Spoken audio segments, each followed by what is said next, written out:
अरविंद केजरीवाल और मनीष सिसोदिया ही नहीं, पूरी की पूरी आम आदमी पार्टी सत्येंद्र जैन को ईमानदार बताती रही है। लेकिन जैसे ही ईडी ने जैन के करीबियों के ठिकानों पर छापा मारा, जैन गैंग का काला खजाना निकलने लगा। ईडी ने जैन के करीबी के घर से 3.25 करोड़ रुपए कैश और काफी मात्रा में सोना बरामद किया है। इस छापेमारी में 133 सोने के सिक्के भी मिले हैं। ईडी के हाथों काला खजाना लगने से हवालात की हवा खा रहे सत्येंद्र जैन की मुसीबतें और बढ़ गई हैं। इतना ही नहीं, इस बरामदगी के बाद केजरीवाल के सारे भोंपू बजने भी बंद हो गए। मनी लॉन्ड्रिंग केस में गिरफ्तार सत्येंद्र जैन के कई ठिकानों पर प्रवर्तन निदेशालय यानी ईडी की टीमें छापेमारी कर रही हैं। वहीं दिल्ली सरकार के स्वास्थ्य मंत्री सत्येंद्र जैन के साथ ही हवाला ऑपरेटर्स के ठिकानों पर भी ईडी छापेमारी कर रही है। इस कड़ी में बीते दिन जैन के करीबी के घर से तकरीबन 3 करोड़ कैश बरामद किया। ईडी ने मनी लॉन्ड्रिंग के मामले में सत्येंद्र जैन को 30 मई को गिरफ्तार कर लिया था। गिरफ्तारी के बाद सत्येंद्र जैन को कोर्ट में पेश किया गया था। जैन अभी 9 जून तक ईडी की कस्टडी में रहेंगे।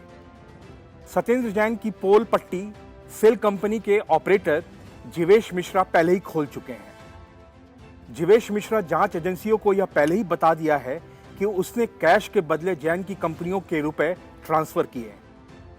सत्येंद्र जैन ईडी के सामने अभी तक इस बात से इनकार कर रहे हैं कि उनकी कंपनियों में कोलकाता की सेल कंपनियों से कोई पैसा आया है। सत्येंद्र जैन और उनकी कंपनियों पर आरोप है कि इन लोगों ने नकदी कोलकाता के सेल कंपनी के कर्ता धर्ता जीवेश मिश्रा के पास भेजी और बदले में जीवेश मिश्रा ने अपनी 25 शेल कंपनियों के जरिए सत्येंद्र जैन और उनकी कंपनियों में पैसा भेजा। इस बात का खुलासा खुद जीवेश मिश्रा ने जांच एजेंसियों के सामने किया है। सूत्रों का कहना है कि सत्येंद्र जैन और उनकी कंपनियों को लेकर आयकर विभाग ने लंबी चौड़ी जांच की थी और इस जांच के दौरान उनके सहयोगियों से पूछताछ भी की गई। आयकर विभाग की जांच को लेकर भाजपा और उसके मंत्री अब सीधे सीधे उन पर उंगली उठा रहे हैं। सत्येंद्र जैन के खिलाफ सीबीआई आय से अधिक संपत्ति मामले में आरोप पत्र कोर्ट के सामने दाखिल कर चुकी है, जिससे उनको अपने सरकारी पद पर रहने के दौरान अवैध तरीके से माल कमाने का आरोपी बनाया गया है। Bureau report, news of India.